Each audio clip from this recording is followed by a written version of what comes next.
Here's a knocking indeed. If a man were porter of Hellgate, he should have old turning the key. Knock! Knock! Knock!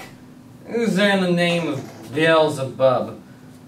Faith, here's a farmer that hanged himself on the expectation of plenty. Come in time, have napkins and now about you. Here you'll sweat for it. Anon, I pray you, remember the porter.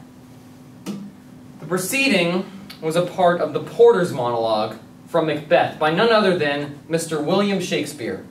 Now, by a show of hands, how many of you had at least some idea of what I was saying? Now, how many of you had no idea what the hell I was talking about? Well, in the survey I sent for my class, 70% of you said that you had to read at least some work by Shakespeare for either high school or college. Now, I was surprised to see that 63% of you found it entertaining. However, 30% of you said so-so, and one person even said excessively boring. So although the majority of us do enjoy it, there's still a decent percentage of us who don't. So why is it that our teachers make us study this? Well, in the next few minutes, I'm going to discuss why Shakespeare was such a great literary figure. As an actor, I have performed in a couple of his plays, including Romeo and Juliet, A Midsummer Night's Dream, and am currently playing Rodrigo in the Laboratory Theater production of Othello. So in the next few minutes, I'll discuss why his poetry is so good, what makes his plays so great, and how it all relates to modern culture. Now, first and foremost, I'll begin by talking about his poetry. Now, in Book 3 of Humanities, Culture, Community, and Change, Henry Sayer said that William Shakespeare was one of the two most popular poets of his time, the other being Petrarch. His most popular form of poetry was the sonnet. He would write 154 of them in his lifetime. Now, we've all heard his most popular sonnet, Shall I Compare Thee to a Summer's Day? But my favorite sonnet was something he would often do, would mock the Petrarchian love sonnet. An example of this is sonnet number 130, which is my personal favorite.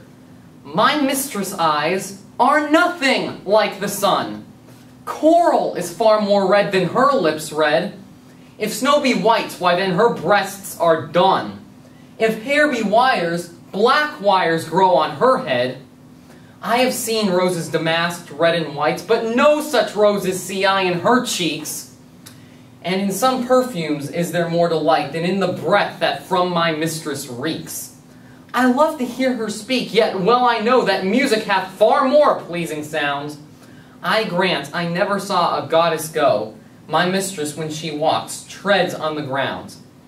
And yet, by heaven, I think my love is rare, as any she be lead with false compare. Now, according to the Poems of William Shakespeare on williamshakespeare.info, he wrote more than just sonnets. He wrote two narratives dealing with themes such as rich versus poor and revenge tragedy.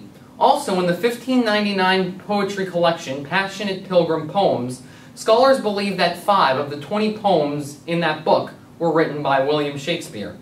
Now that we've got his poetry out of the way, I'd like to discuss what he's most known for, his plays. Now, in my survey, when I asked, what is it you look for in a good movie or book, many of you said a good plot, a good story, something that will entertain you, twists, so on.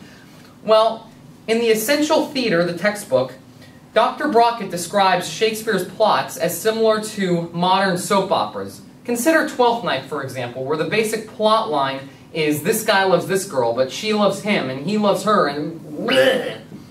Well, Shakespeare would weave into his plays many subplots which would lend a helping hand to the main plot.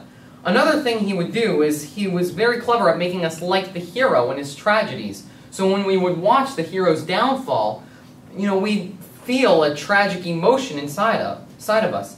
Every now and again, he would also bring out a dark emotion of us by making us like his villain. For example, in Othello, in the first couple acts, he's clever about making us like the main villain, Iago, although we know he's up to no good. And then as the play progresses, as Iago starts to kill people, we think, my God, we actually liked this guy?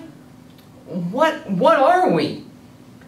Now, according to Henry Sayer, Shakespeare also improved theater by creating the complex character. Before Shakespeare, many of the characters in theater were very one-dimensional. You knew exactly what their motivation was, you know what they wanted and what they were going to do to get it. Well, Shakespeare changed this through use of the soliloquy, which had similar characteristics to his sonnets. With the soliloquy, you knew the suffering that was going on in the minds of these characters. For example, to be or not to be, that is the question. Whether 'tis nobler in the mind to suffer the slings and arrows of outrageous fortune, or to take arms against a sea of troubles, and by opposing end them, to die, to sleep no more, etc., etc., it goes on and on. But, I mean, we've all heard at least part of this famous soliloquy, but who here knows that it's actually about suicide? That's right. So now that we've discussed his poetry and his plays, I'd like to talk about how they relate to modern culture. I mean, Shakespeare, his works are still being produced and made into plays and to movies. It's still being produced to this day, so he must be doing something right. Well, how does it relate to us? Well, let me ask you this. How many of you, when you were younger, remember watching the movie The Lion King? Well, how many of you know that it's based off the plot of Hamlet? How many of you remember that movie 10 Things I Hate About You? How many of you know it's The Taming of the Shrew? How many of you remember She's the Man? How many of you know it's Twelfth Night? And so on. I could go on with this forever, but I only have 7 minutes. So in conclusion, Shakespeare has changed the world in literature, theater, and poetry with his genius. I hope I've given you a greater knowledge of his poetry, his plays, and why we're still looking at them 500 years later. So in the words of Juliet, good night, parting is such sweet sorrow, that I shall say good night till it be morrow. Thank you.